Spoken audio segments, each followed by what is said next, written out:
What's going on? Jacob, how's it going, dude? What's up, James? Thanks for having me on, man. This is cool. Yeah, man. Yeah, man. I appreciate you jumping on and sharing a little bit about your business and things that's happening. Before we get started, just letting everybody know we have a private group, Facebook Agent Builders group. If anybody wants to check it out, they can message me directly. I can actually send you an invite. Basically, we're just always helping agents grow and build their business. But Jacob, man, tell everybody. I mean, I know you're in the Carolinas, and Yeah. you're kind of in this whole COVID situation. Tell them a little bit about yourself and what your team is doing.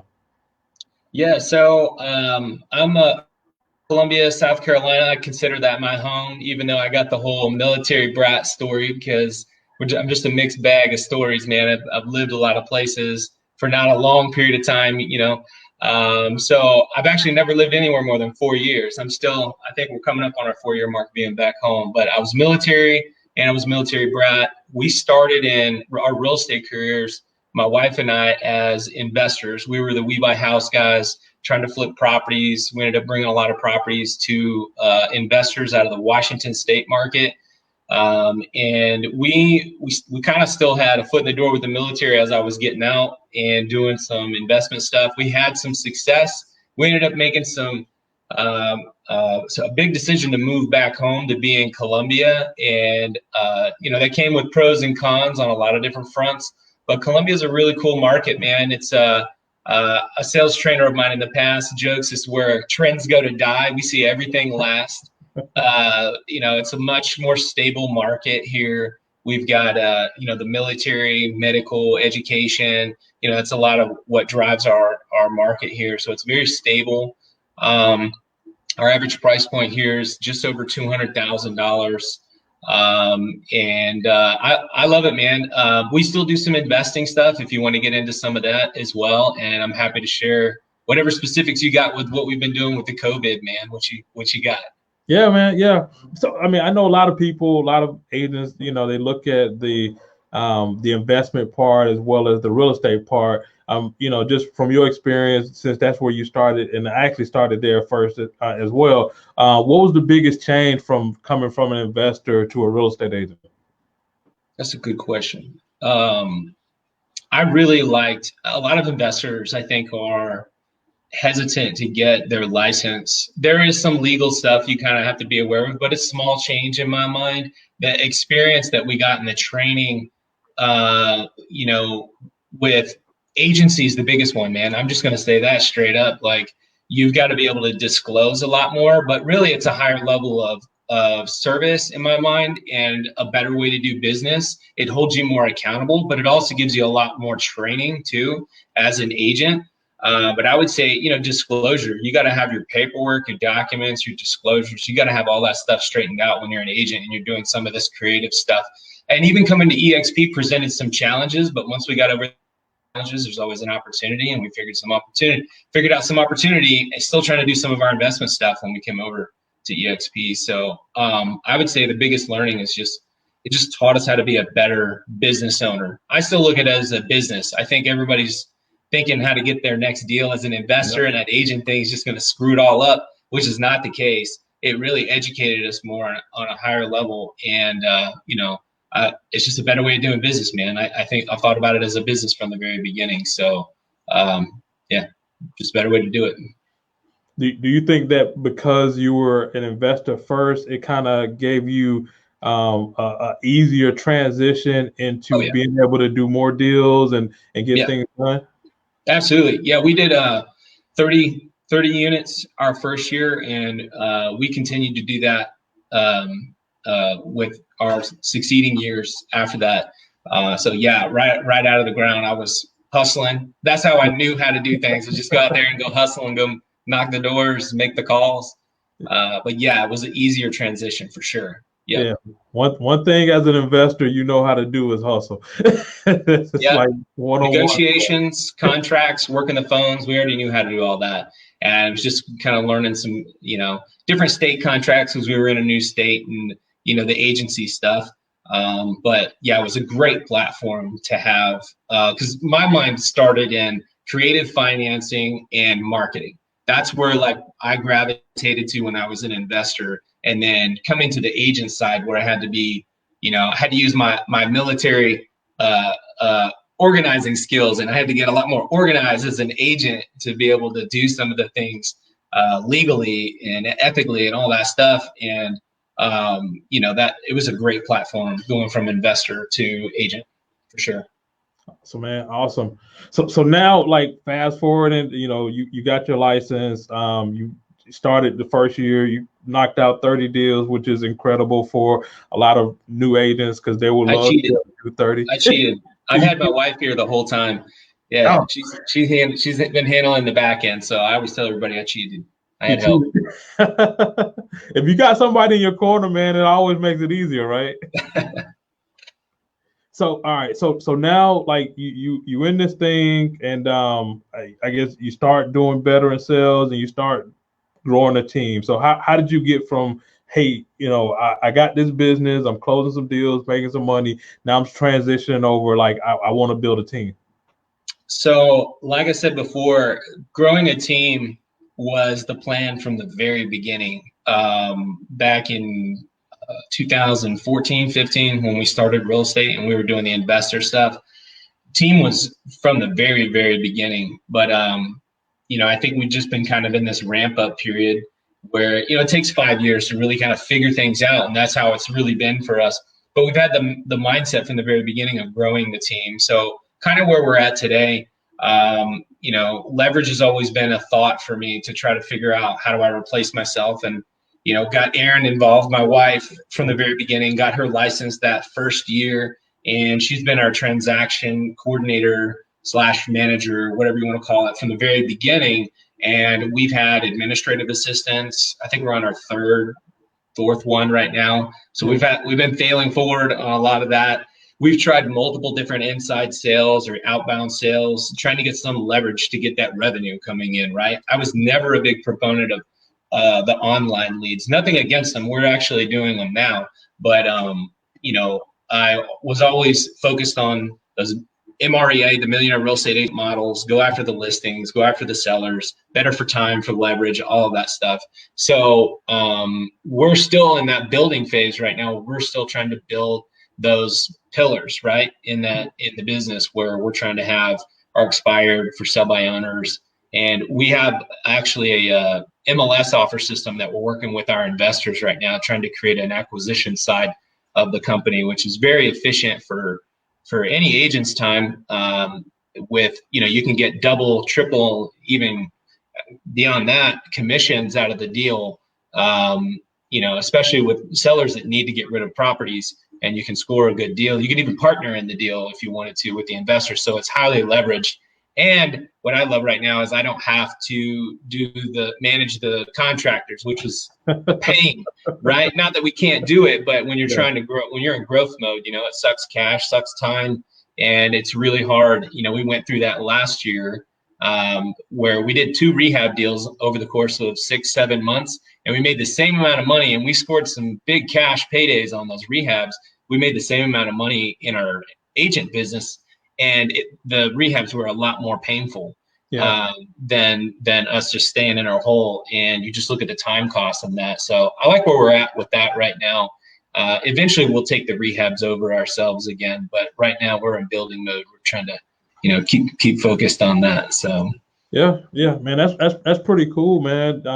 Just once again, like Agent Builders Facebook group, if anybody wants to check out some of the videos and people that are sharing, like Jacob is right now. But as if you're an investor, you're very creative, right? So like you're saying, like you're able to put deals together, make higher commissions, make more money on the back end on other things. So that's one of the things that we kind of experienced ourselves, is that I very rarely give up on a deal. It's always something that can be done in ways to make it happen, but more importantly, be able to put people together and make things go through. So all right, so you're building your team out. And then now COVID-19 hits, right? So the entire world is shut down, so to speak, and people are losing their mind, things of that nature. What are you all doing in order to continue to help buyers and sellers in this market and to stay top of mind? I mean, simply, we spearheaded when all that stuff was happening, what everybody were doing. I was trying to get on every webinar, conference call that I could to figure out what everybody was doing.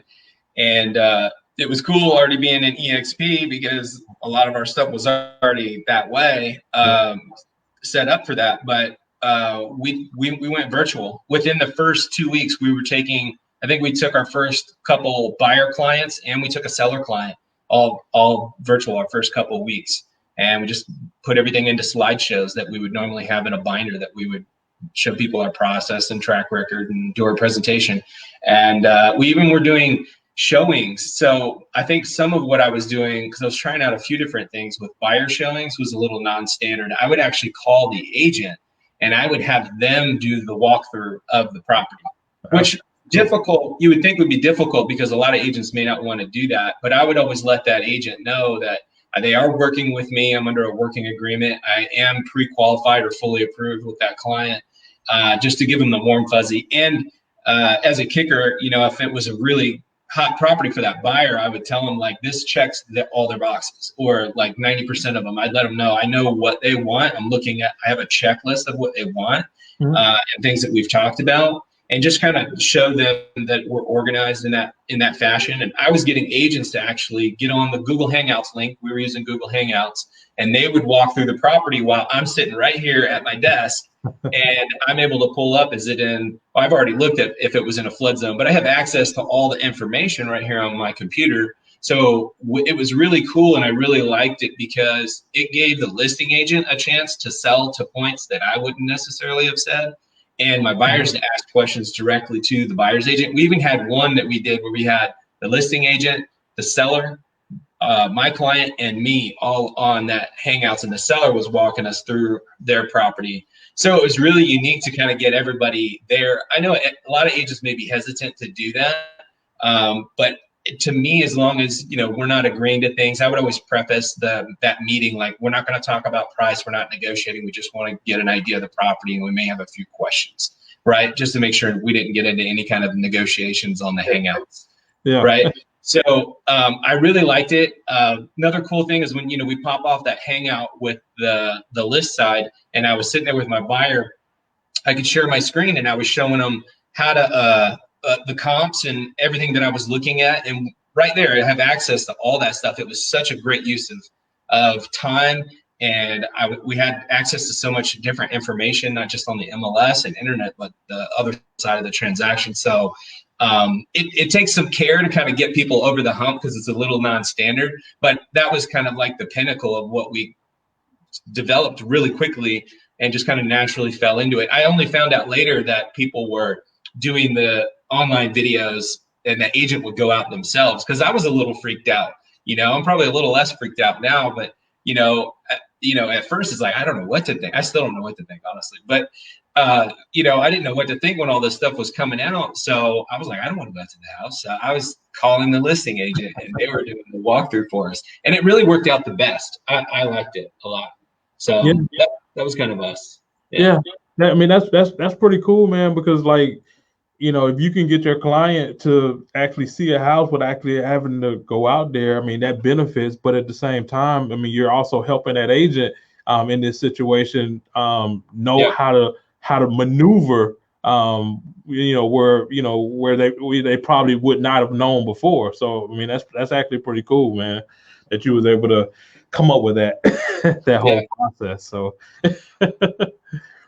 so all right, so man, I appreciate you just kind of sharing with everybody what you all are doing, the process, how you're just killing it, even in this whole COVID situation. If there's one thing that you think that people can take away from what you're doing, what would that thing be? Oh man, It's a heavy one. biggest, man, like the biggest takeaway that you like, hey, this here is working, and you know, people are benefiting from it. Man, there's so many things that come to mind. The number one, my big thing is, man, you got to be there. It's very typical, I think, in the industry. I mean, even outside the COVID stuff, man, I would say this.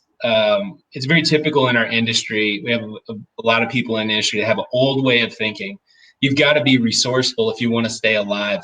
You know, the dinosaurs are going to die through this time. You know, there's so many things that I could say on communication and get into investing.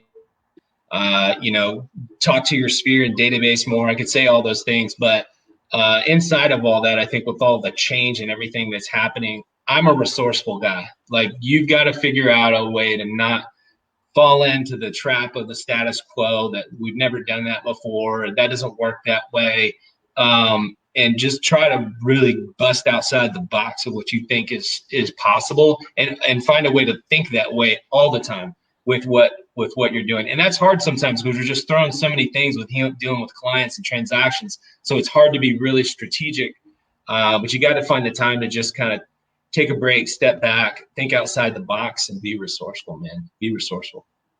Yeah. Man, that's awesome, dude. Well, look, man, like I said, I know a lot of people got a lot out of the conversation today. Man, I appreciate you just being willing to share and help some of the people within our group out. And you know, just real quick for everybody, you know, Agent Builders Facebook group, you can always just message me and I'll get you signed into it. You know, we're always sharing.